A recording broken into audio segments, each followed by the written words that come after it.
What if your worst failure wasn't the end of your story? Because John 19 through 21 honestly feels like the most emotional part of the gospel.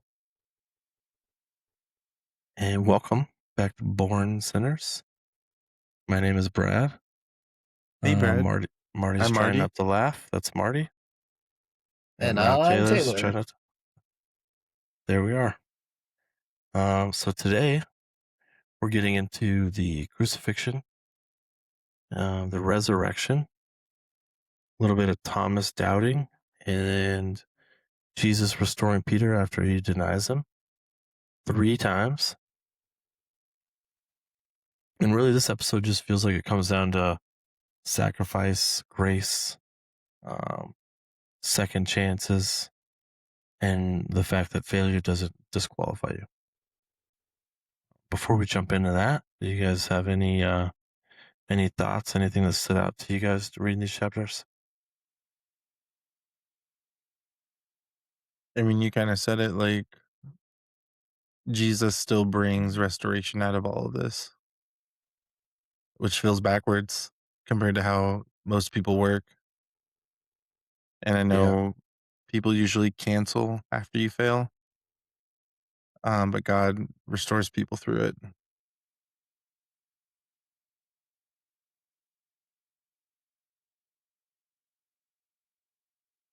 Well, I thought it had pretty strong imagery throughout.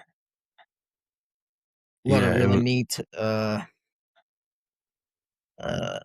not callbacks, but kind of prophetical call outs for the rest of the Bible. Yeah, reading it, it's hard to read this and not like visualize so much of it for me, anyways. Like, I mean, I just thought of Passion of the Christ reading this, like that whole seeing him go through what he had to go through. Like I had the visuals because of that movie, like even more in depth.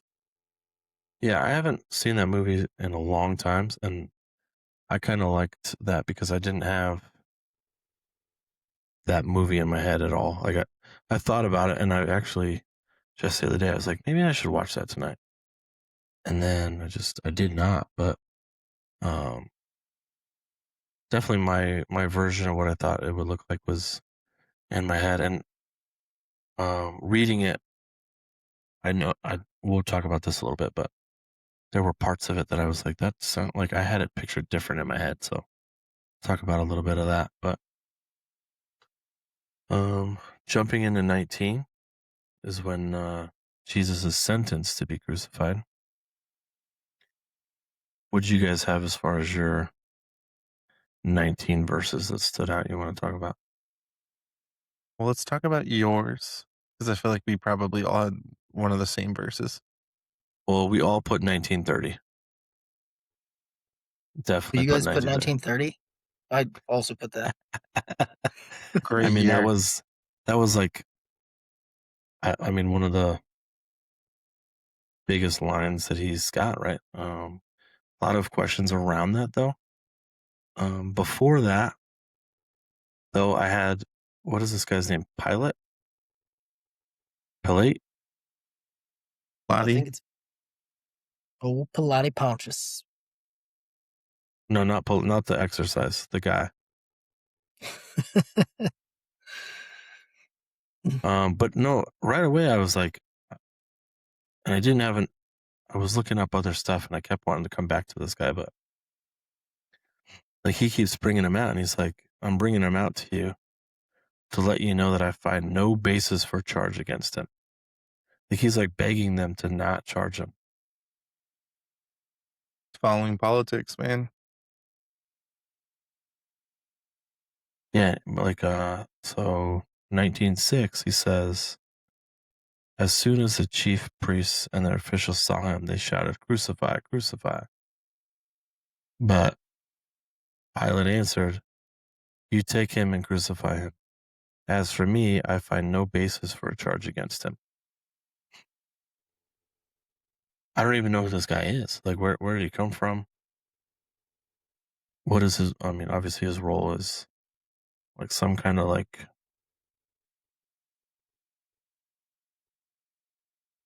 judge or something. Like he's bringing him out. And he's like, I don't know what you guys are talking about. I don't see it. And I thought that was interesting. Well, he was the Roman governor who presided over Jesus' trial, authorizing his crucifixion despite recognizing his innocence. Yeah. And if you keep going on, he asks him, he's like, who are you? And like he's trying to tell him, like, where do you come from? And Jesus doesn't answer him. He's like, are you refusing to speak to me? Don't you realize I have power either to free or to crucify you? And Jesus answers, you would have no power over me if it were not given to you from above.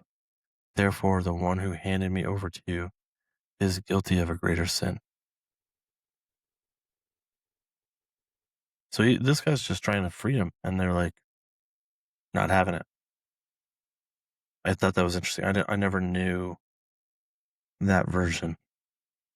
Well, didn't they say something like if he doesn't crucify him, you're betraying Caesar?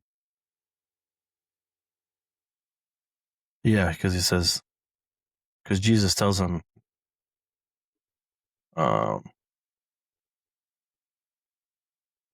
not that he's the king, but he says he's the king of the Jews. Here's your king. And they shout, take him away, take him away. And Pilate asks, shall I crucify your king? We have no king but Caesar. And finally, he hands him over to them to be crucified. I just didn't know that little exchange. Like I never had read that before. And I probably read it, but just wasn't paying attention like normal.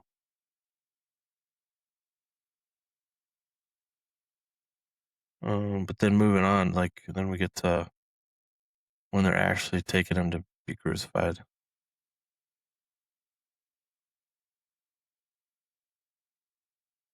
Do you guys, when you know, like, so they put the crown of thorns on him, right? And they whipped him and they like tortured him. What is like your understanding of what that looked like? Like, what did Jesus on the cross? What did he look like to you?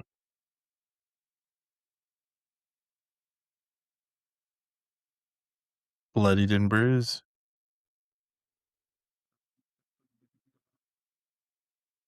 Yeah, so something, and I don't know. This is stuff that I've just like seen clips of, and I haven't had the chance to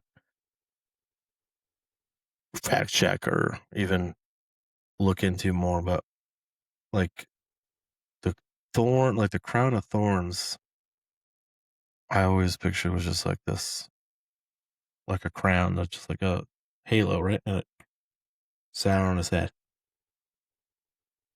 And then I was watching something the other day that showed what those thorns actually look like. And it was more like a helmet. Like it went just above his eyes or whatever, but it was like smashed on his whole head and just around.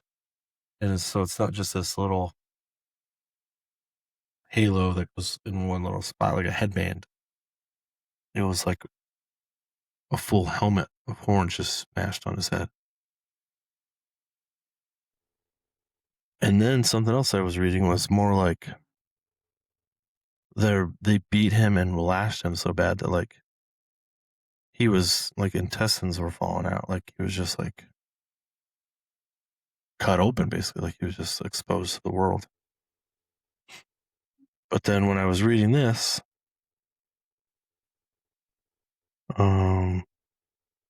there's a point where they're like break their legs, right? So like kind of finish them off. But then they said that, and maybe I'm jumping ahead. Am I jumping into 20? You might be, but No, we're in 19. I did skip 1930, but just to go along with this, they go to break their legs, and they don't break his legs because he's already not breathing. but it says they stab him in the side. They came and break the legs of the first man and then of the other, but they came to Jesus and found that he was already dead. They did not break his legs. Instead, one of the soldiers pierced Jesus' side with a spear, bringing a sudden flow of blood and water.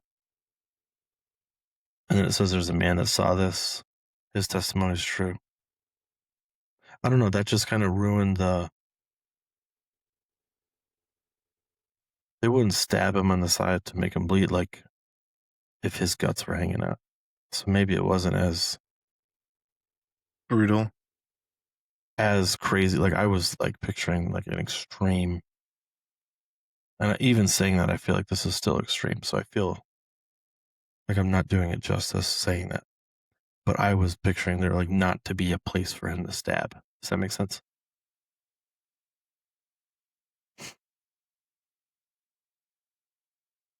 I mean, I looked uh this one up and kind of read a little brief summary on it. Uh, Even by piercing his side and not breaking his legs, it lists the verses that Jesus is the prophecies in the Old Testament that Jesus is fulfilling by all of this happening to him, I guess, or being done to him.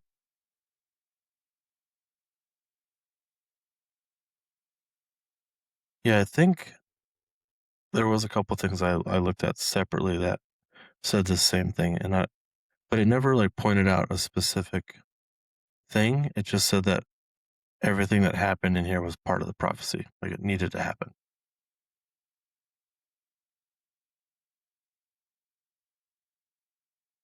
I could list those three for that one if you want. Yeah, yeah. I don't have the actual verses, but it's Exodus 12:46, Psalm 34:20, and Zechariah 12:10. Those sound like the exact verses. Well, I don't have Kinda, the verses pulled up, but fair I enough. was saying the Let's same see. thing. I was like, sounds like the verse actually. That's what exactly we have. I mean, I just want to circle back to 1930. Like, Yeah, I did say I'm skipping, but I don't want to skip that. I just well, I'm bringing this back in, just the words, it is finished, you know, like, like older now, I get the more emotional the crucifixion story is and how it feels. Because, when you're a kid, it's just like Jesus died for our sins. But now, like reading it, you really think about how much pain he actually was carrying. And it's not even just physical pain either. It's, the betrayal, humiliation, rejection, being abandoned by the people he loved. And then he still stayed obedient, and that's crazy to me because usually, like, I mean, for me, like, I feel like most people change completely after pain. Somebody gets hurt once, they never trust mm, again.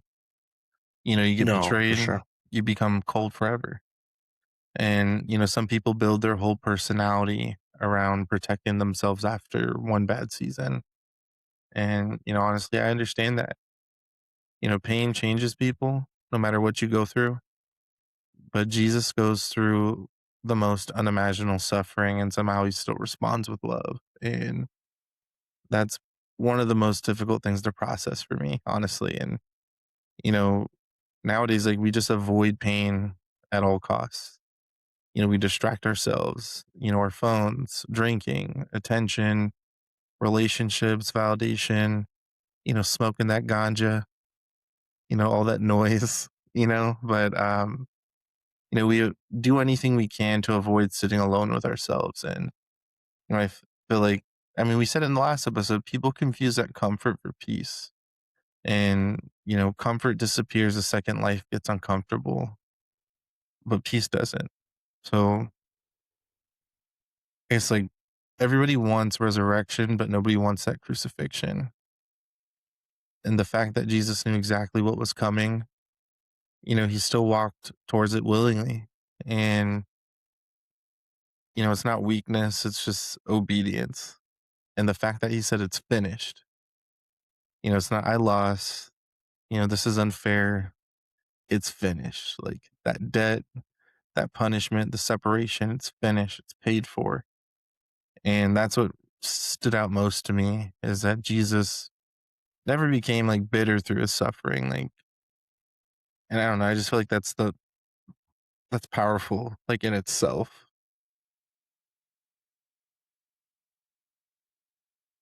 Yeah, something I wrote down is pretty similar, a little less winded, but very similar. I just said that I think most people avoid pain at all costs, and Jesus moved toward it because there was purpose in it. Like he came here, he came here with a plan and a goal, and everything he did was leading up to this moment. Like, and we talked about it a lot towards the end because it's like the night before, people are betraying him, things are happening, and he's still walking towards it, and he's still bleeding, and pouring into other people. But I think move back like to the very beginning when he's starting to pick these people, like he's already knows how it ends. If you said, "Hey, you're gonna go over like to the hood, and you got to pick these 12 people to be your buddies," but then you're like, "These two guys right here, they're gonna turn you in, and they're gonna betray you." I wouldn't pick those two people. I'd be like, "Well, maybe we're just running with 10." And he's like, "That's not the plan. Like the plan was this all along," and he just He didn't avoid it. just And, it, and that marched right on. and that's the powerful thing though. Like, I guess like, do you guys think that people avoid pain like too much now?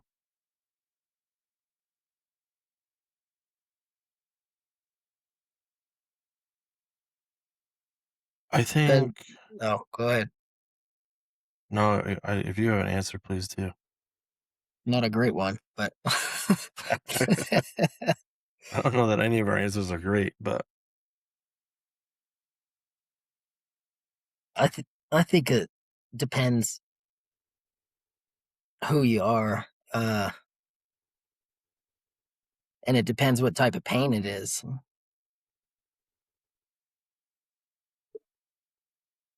As just human nature, like you were saying, Marty, we're gonna shy away from it and hide ourselves out from all that pain or whatever. But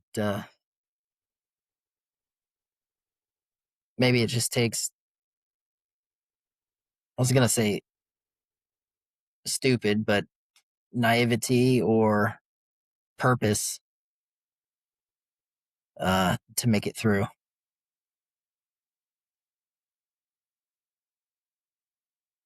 In my case, it'd probably be stupidity, but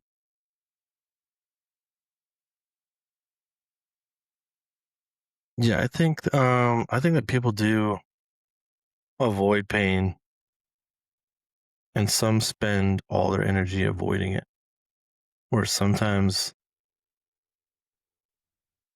I think I've had a couple moments where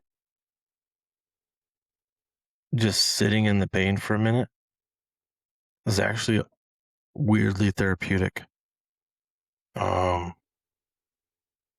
like you sit there and just meditating in it and just like letting it hurt, just to like almost remind yourself later, like this is what this feels like. Like don't let yourself be here again.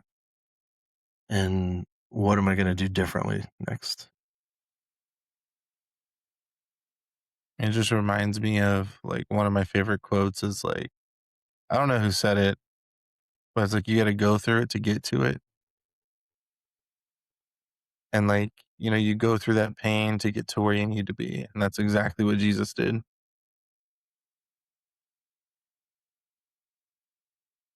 Yeah, and there's a lot of like different quotes about like when you're going through hell, just keep on going. Like kind of similar to that. Like there's gonna be some times that just hurt. And I think a lot of people do run to whatever vice it is to get rid of that pain. And sometimes it's a free moment in a quiet corner, and you just say, "Hey God, can you help me with this?" Like I was going through a time, and maybe I need to retry this because I haven't been sleeping for crap lately. I've been like sinuses and just not sleeping. But a while back, I just couldn't sleep. I was stressed out about a bunch of stuff, and I was like, middle of the night, woke up. I was like, I cannot sleep, and I remember just saying, "Hey, God, do you think you could help me with this? Because I can't get this out of my mind. I can't stop stressing. Can you just take this from me for a few hours?" And I woke up like I was slept through my alarm. It's like, well, that worked. I think some people not only do they run from pain and run from that, but they run to the wrong things to get rid of it.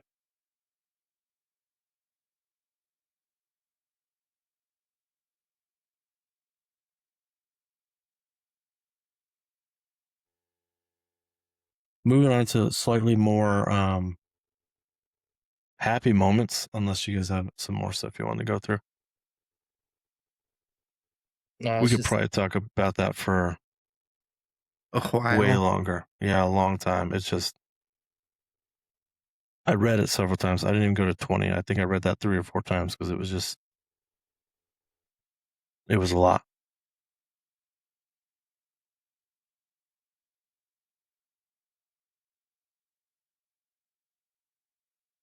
What about 20? What verse did you write down? Well, if my main verse that I had down, I'm gonna skip like I just did earlier, and you're gonna yell at me. So I want to start with the crucifixion, and then they put him in his tomb, and then for them to come back, and people find that the the stone was removed. And it was Mary Magdalene, right? She's going to be at his tomb or whatever, and the stone's gone, and she's like, "What the heck? They took him." And she runs to the disciples and tells them in verse 2, she runs to Simon Peter and the other disciple, the one Jesus loved, and said, "They've taken the Lord out of the tomb, and we don't know where they have put him." Just right away, it starts like this. What do you mean he's gone?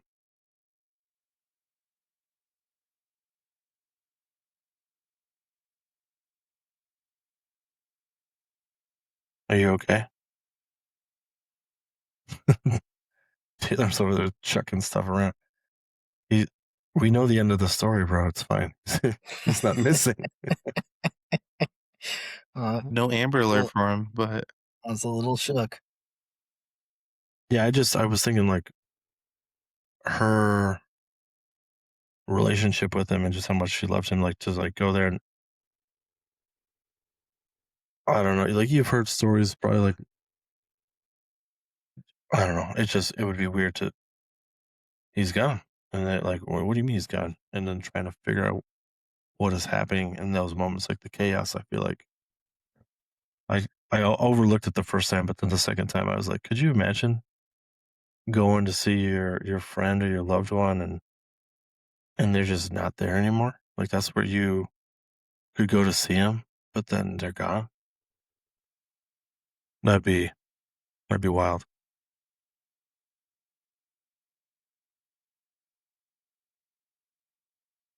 Obviously didn't matter to you guys too much. I mean, we know the the other ending. oh, we've known the ending the whole time. I was Um gonna say there's I thought it was interesting that Mary thought he was the gardener. Uh it kind of goes with the whole I am the vine yeah, analogy in previous chapters. I didn't even think about that. That's yeah. Because when that happened, I was stuck on, and it happens twice, right? Like he appears to people and they don't know who he is. And I don't know if that's like the first time in the tomb, like he appears to Mary Magdalene. Is he like standing at the entrance and the glare's really bad, so she just can't see? She's like, who goes there, basically, or like what? But then he's on the beach later in 20 or 21. Same thing. They don't know who he is. They don't recognize him until he fills the nets with fish. And that time I was like, wait, didn't this already happen? I had a moment where I was like, I know I don't know the Bible, like can't teach it in a college class, but I'm pretty sure this already happened. And then it was just like him kind of showing him who he was, basically like, hey, remember this?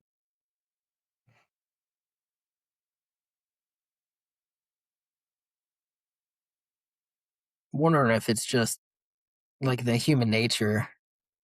They're just so blown away.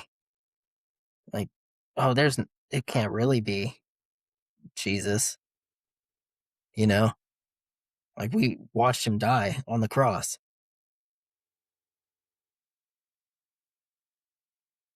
Yeah, that was just, I had a lot of questions about that. Like, does he look different?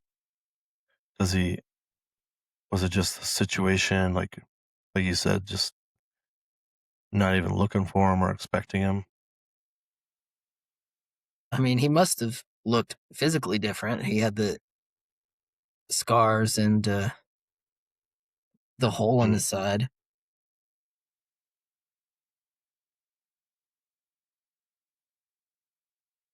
Yeah, and I then think I another think thing too, like remember, it was throw it back to that's your woman. That you always like his little sassy woman. Woman, why are you crying? That's the first thing he says. But then when he says her name, that's when that's when it clicks. I thought that was pretty cool. And just the then recognition of his voice. yeah, like with her name, like I think that intimacy maybe, like just that, because he talked to her already, but then once he says her name, he's like, oh, that's you. Um, and then before he goes fishing, he shows up to his disciples, and what I thought was interesting here was they make a point to say that the doors were locked. Be- When the because disciples were together, but the doors locked for fear of the Jewish leaders. And Jesus came and stood among them and said, "Peace be with you." so I was wondering, is this like Jesus in the spirit? Like he just kind of appears? Did he knock on the door? No, it says that he appears.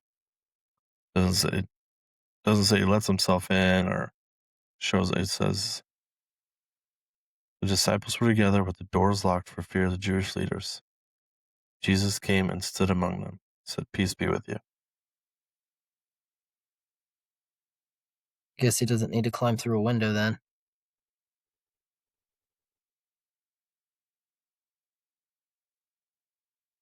man.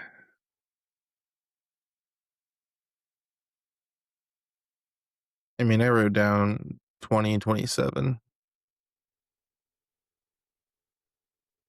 Where it's, don't be faithless any longer. Believe. You're getting close to mine, but that was a little bit before mine.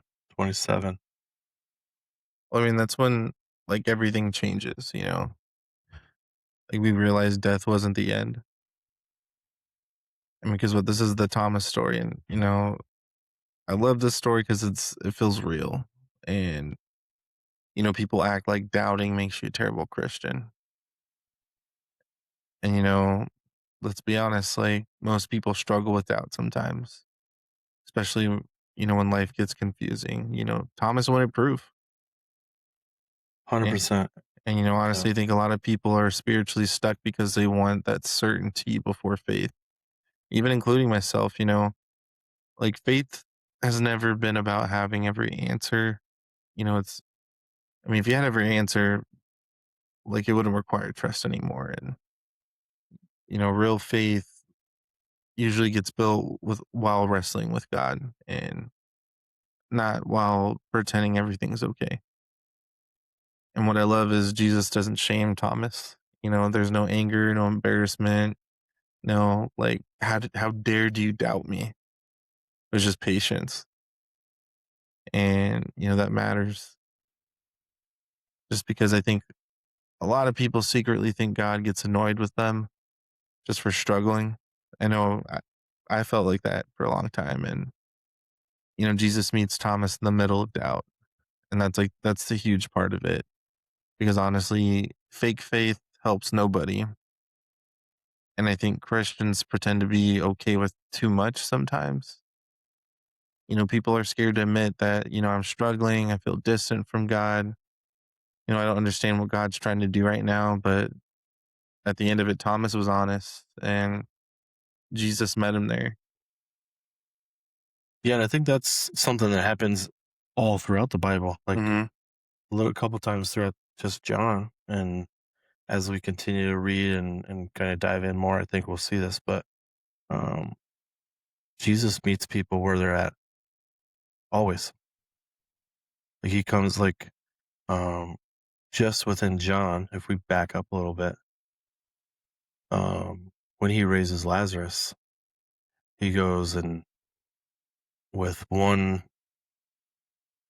I'm gonna butcher names and who it was, but one person he goes to and he has one interaction with, and then he goes to, I think it was Mary, and weeps with her.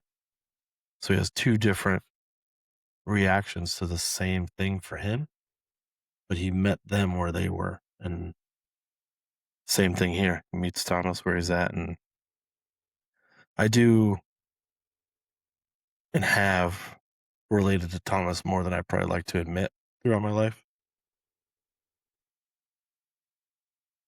So I do like that story. I think that's a I good think one. And oh, go ahead. Oh, did he? He's back. No, you go. I was gonna say if I I also was going to relate. say, Wow. I'm just messing with you. That was rude. Sorry, go ahead. Well, good thing there's forgiveness in this. Uh, well, you threw me off. What a jerk. I'm sorry. We forgive you. We But forgive there's you. a sense of boldness in the feelings Thomas has in verbalizing his doubt. Yeah, like how comfortable you got to be. Right. Like he knows himself. Yeah. I think that's why I almost called you Thomas. Marty, you said Whoa. 27 when he says, "Put your finger here, see my hands, reach out your hand and put it in my side. Stop doubting and believe." That's a big one. I like that one too. But just after that, he says, "Because you have seen me, you have believed. Blessed are those who have not seen and yet have believed." I wrote that too. And that hit harder to me. Like I was reading and I was like, "Oh, that was good," but then I was like, "Whoa." Something we've talked about a little bit is how these disciples and people, they were walking with Jesus. They saw him. They knew him. They saw the miracles, and they were struggling to believe. So Mhm. we don't. That's not what we have. We have these books and chapters and words to read and know, and then just our own life experience, I guess.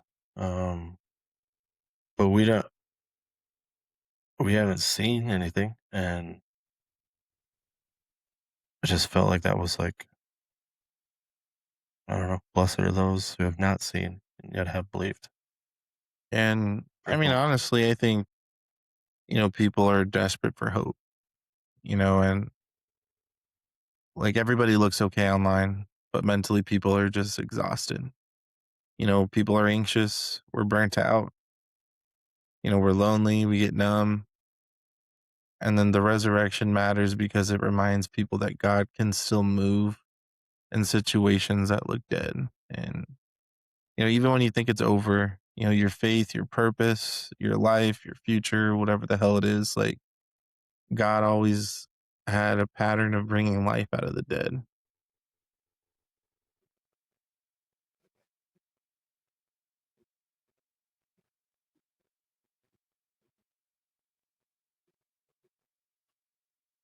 I honestly, that was a lot and that was pretty deep, but I don't want to ruin it with what I was going to say. Um, I don't trust people that have perfect social media lives. I think people that post like, "Oh, look at us, look at me, look at us, look at me," like, I don't trust that. That's like, I don't know. I don't post a whole lot on social media. And when I do, it's just like of something cool Finley and I did, or we did as a family, maybe, or a vacation, like something big. But when I'm like, got some friends from high school or something, and they're like always posting, like they can't miss a day, and they're like, "Oh, whoops, sorry, I missed Saturday." Like we didn't notice. You know what I mean? Like, what are you covering up?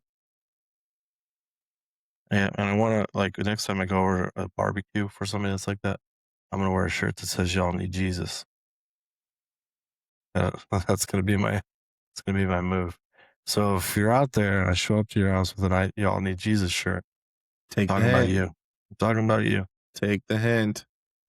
No, but I just think social media was that was a joke. I'm just messing around. But I think it really is like we're in a world where everybody's like, "Oh, look at their life, look at their life," but you're looking at somebody's highlight reel, and God sees your whole life, and again meets you where you're at. I think that's pretty powerful. The end of 20, I was, I don't know, kind of fascinated by this because it was like Jesus performed many other signs in the presence of his disciples, which are not recorded in this book. But these are written that you may believe that Jesus is the Messiah, Son of God, and that by believing you may have life in his name. I just thought that was cool. And it's not like the book's not even done. We still got another chapter. But it was just like this, hey, these are some pretty cool stories. Like these were the best stories that I could think of. But I couldn't tell you all the stories because I'd be here all day, like all day, all life. You know what I mean? Like it's not enough time for me to tell you all the miracles that this man,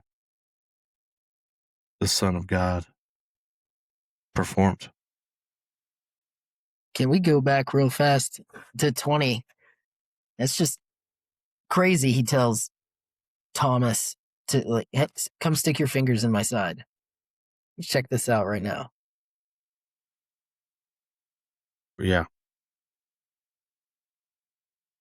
Like, I'm just thinking if that were something that were to happen today, it would be really taboo, maybe. I mean, it might have been weird then. Like, oh, you see this gash? Like,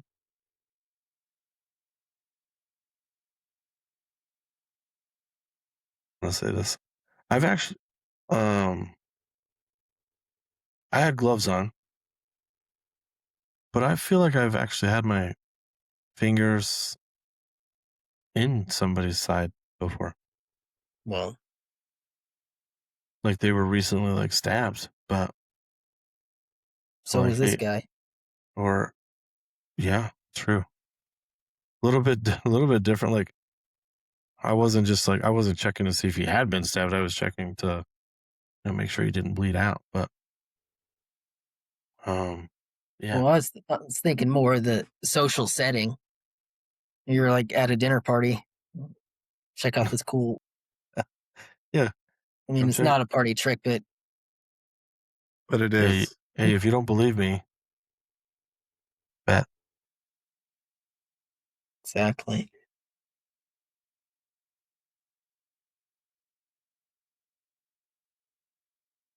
Yeah, I think. So part. I did have a question though, and maybe you can help me. So John 20, Jesus appears to the disciples right behind a locked door. He shows up, peace be with you. He's there. They're overjoyed when they saw the Lord. But then 21, he appears again to his disciples by the Sea of Galilee. And but they don't recognize him. Like I don't know. It was almost like it feels like the first time they saw him again. But it's the second time they've seen him since then, right?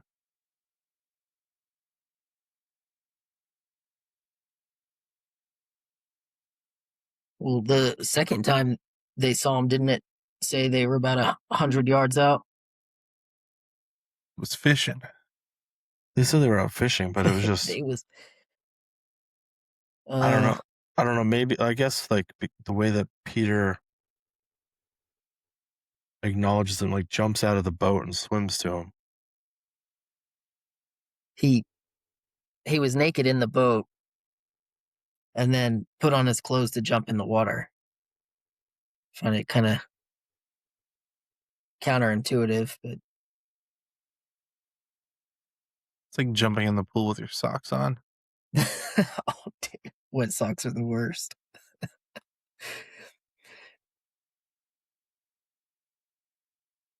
Anybody else find it like, I wouldn't say funny, but ironic that Jesus asked Peter 3 times he loved him? No, that was definitely on purpose. That was I did notice that too. And this is something we talked about like with the rooster crows. Like does that that doesn't have any meaning. I don't think anything in here doesn't have meaning. Like you could read this 20 times and find something different. For sure.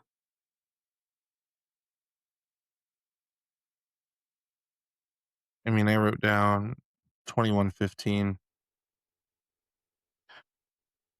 him That's asking, "Do you love me?" that's just him asking him, Yeah. But I right? think Yeah. it's just, I feel like it's one of the most personal, like, chapters in this whole gospel. Like, Peter completely failed Jesus. The same Peter, I mean, it's the same Peter talking crazy earlier, like, I'm not gonna deny you, never. And then once that pressure hits, he folds 3 times, and as a man, like, imagine the shame after that, especially because Peter genuinely did love Jesus, and that's what makes it sad. He failed somebody that actually loved him, and I think that's why a lot of us can relate to Peter, because most people know what it feels like to be disappointed in themselves and, um, just to become somebody they swore they never would be. And, what's crazy is Jesus, he doesn't come back to humiliate him, like, he restores him. And, he asks him those 3 times, "Do you love me?" Marrying those 3 denials, not to shame, but, like, to restore, and, that's just a a good picture of what grace looks like. And, you know, Jesus met Peter with restoration before Peter could even redeem himself. So, I know where you think, some people know God forgives them, but they still haven't forgiven themselves. And, I know even myself and others, people carry shame for years. And, it's old addictions, old relationships, failures, old seasons. And, eventually people start identifying what failure is instead of grace. And, um, the Bible literally is full of broken people that, like you've said, God uses them. Because what Moses kills somebody, David failed morally, Peter denied him, and Paul persecuted Christians, and God still used him. And it doesn't excuse the sin, but it proves that failure isn't final. And you know, dang, I'm getting deep here. You I know, actually was going to tell you that you're just trying to show off at this point because we're only in John. I know. And you're like, look what I know. Look what I know. I mean, man, I guess at the end of the day, like, the enemy wants failure to become our identity, and Jesus wants restoration to become our identity. And I'm gonna hit you with the song lyric. And you'll be happy. It's a Christian rapper. It's Lecrae. Um, one of the lines that he says is like, "Do you want to sit rested, or do we want to join in the process of being restored?" And I think a lot of people hide from God after failure because that shame makes people isolate. And it's been happening since the beginning, since Adam and Eve. We fail, we hide. God still calls us anyway, and that's the grace. Yeah. And I think I've noticed a couple people that like something happens in their life and they do have that shame and they're like, they hide behind like, I don't know, half Christianism Hmm. where they're like still there. They're still showing up. They're like, yeah, I'm a Christian. But like, and this is me 2 years ago. Like, I don't think I really, until pretty recently, really like understood what that relationship is supposed to be like. It's not I go to church on Sundays and, You have that. I got a cool So, cross that I wear around my neck. you have that social media life. You Yeah. Like know, it was just, I got some fun shirts and whatever. Like people go, oh, you go to church? Yeah, I go to this church. Oh, that's cool. Like until I intentionally spent my time, like there's something we talked about before was follow your money, follow your time, and that's what you love. Or do you remember when we talked about that? Might have been off the podcast, but um, like I started really putting my time into this and like actually waking up and reading it. And if I missed the morning, I read at night, but I would still read a little at night. And then, you know, being intentional and going to groups and surrounding myself with people that know this book, like they just know it. and talking to him about it and being like, hey, this is a random question I have, and just being comfortable not knowing and learning, the more I accept that and just like want to know, the more that I'm like coming to peace with everything. Like everything else starts to click together. But when you're just kind of like going through the motions, like, yeah, I'm a Christian. Okay. What does that mean? And I'm not saying that to like be mean to anybody or like belittle people, because I was that for years. But this is God saying, like, hey, I did this for you, and I don't care about your shame, and I don't care about your betrayal, and I don't care about all these things. I love you. Come come follow me. I feel like that's the point, honestly, right? Like s- most of the people God have used in the scriptures, like they're people who completely fell apart first, and they're not perfect. You know, it's not perfection; it's dependence. And I mean, at the end of the day, grace doesn't mean your failure didn't matter. It just means your failure didn't get the final word.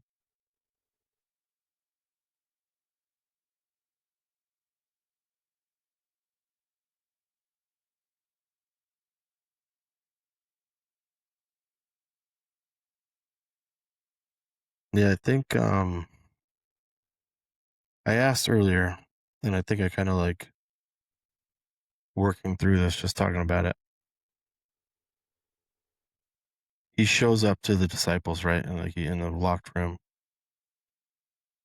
But then I think this fishing story, like that's a Peter story, right? Like Hmm. that's where he found him. That's where he said, come follow me. So I feel like that is a specific story to show that Jesus came back for Peter. And Peter, I've said this before, I feel like Peter genuinely loved Jesus, maybe more than all the other disciples, at least outwardly. Like he just seems a little more defensive of him and just loved him.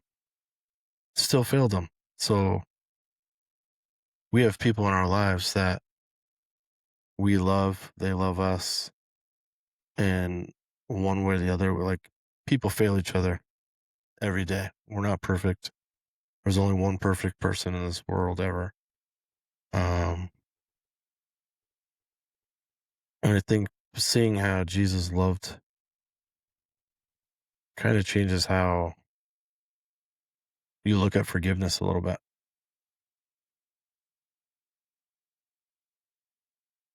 That's two I got. I got two Dude, Marty bars. you should be a rapper or something. Dude, we should make some stickers that say Marty bars. And then it's just like this little, like a music note that looks like a Christian symbol, like a cross. Marty bars. Debrief about that after. We'll talk about it. We should get some actual stickers. Taylor, have you gotten anything in the mail lately? Oh yeah, dude. I thought I grabbed him to show on here. Dude, I sent those and didn't tell you that I got them because I was like, oh, this would be fun. Taylor would be like, I got the stickers. No Because response. he loves stickers, Marty. I don't know if I told you this. He's got pictures Like of a his own child, head. dude. But I was like, oh, this would be fun. I'm just gonna send them and not tell him that I got them. And then you didn't even say anything. Dude, it's been busy, man. Yeah. You got the example, yeah. They came out pretty I, good, dude. I was gonna stick them all up at the gym today. Maybe don't do that. Well, I've already stuck all my face stickers up there, so Well, as long as they allow you to. Like, I just eh, I Not don't think we should be they vandalizing. like in a Start sticking urinal them on cars. in the park bathroom bench. Stop signs. Yeah. Be like, oh yeah, you guys hear about that Christian podcast? They got arrested for vandalism. All PR is good PR, right? Taylor's on the news. That's what Justin Bieber said. Maybe it's all PR is good PR. Actually, Justin Bieber, he is a Christian now.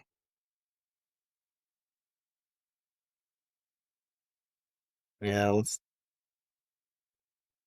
I think, Marty, save you're that the conversation for another time.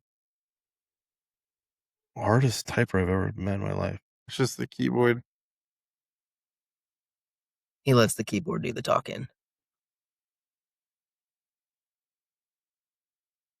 Leave it in. Yeah, I think. Yeah, I was just gonna say, like, I honestly, like, I put some like notes in here on like what I wanted to talk about if we kind of didn't have something going or we got stuck, but we literally just followed my outline that I wrote without even trying.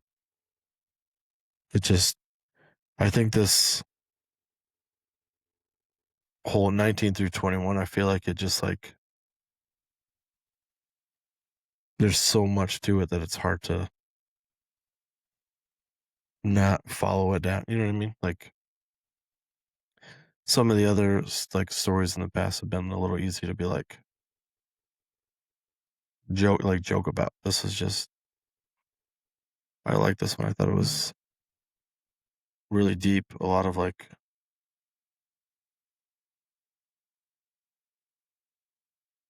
made me think a lot compared to some of the other days we did.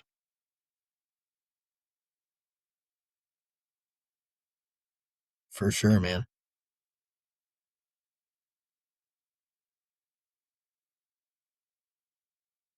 Yeah, I don't know what you guys had as far as like your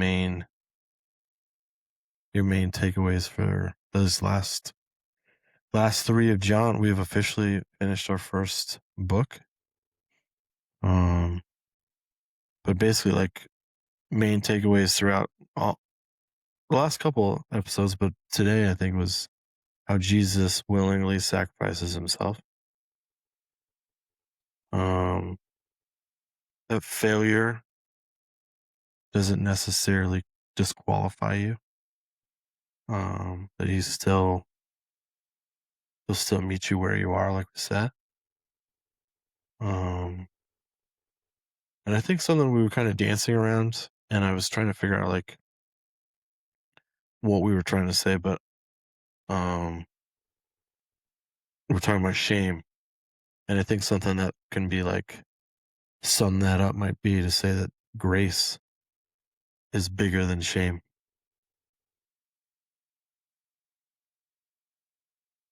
Which That Amen. would also make a great T-shirt or sticker.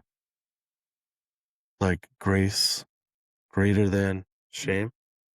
Yeah. Good tattoo.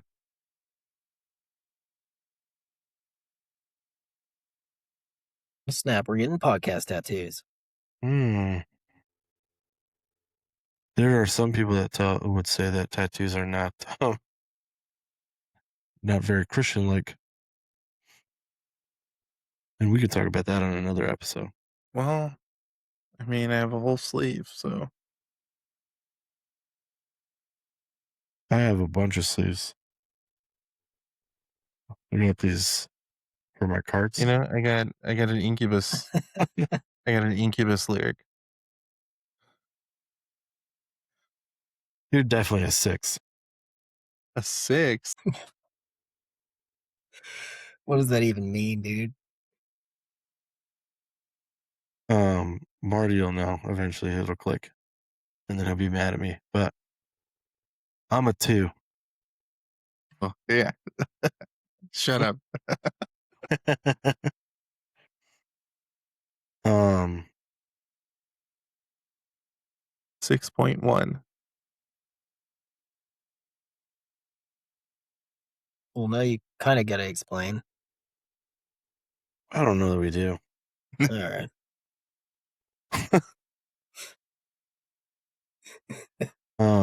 Man, It's weird of me. I'm actually making fun of Marty, and I'm sorry, Marty. I I shouldn't forgive have you. said that. You are forgiven. So moving right along to final thoughts.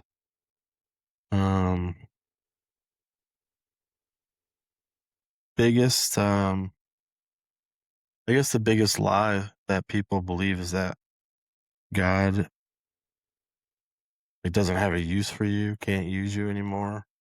I don't know how to say it. Like after you fail, like once you fail, God's done with you. But Peter's story basically destroys that whole narrative. And like I think Marty, you said this earlier. We've all kind of mentioned it throughout this book, but the people God used the most were people that failed the hardest.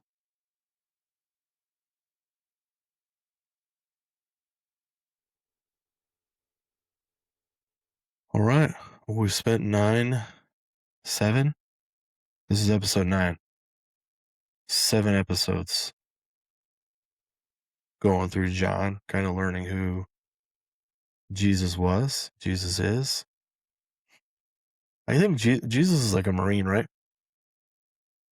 Like one submarine, always a Marine. Like it's not Jesus was, was gonna it's Jesus say- is. Both good on land and sea. Space Force.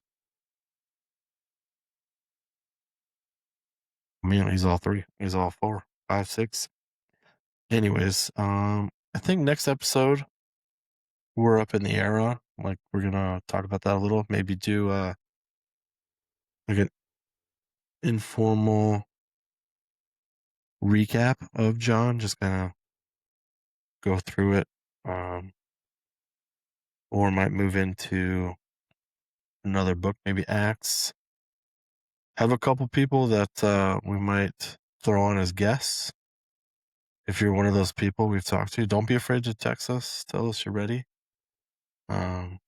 But we'll see what we got coming up. But couple ideas, couple options.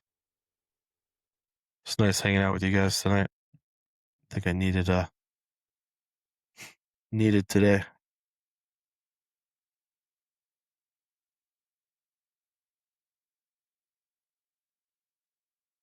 Cool. Thank you. You're Thank welcome. you guys. You're so welcome. All right, which one of you is going to pray? I guess it's my turn. Yeah, then you gotta get to that baby. No, she's asleep now. We're good. Whoa. Was not expecting that. What happened?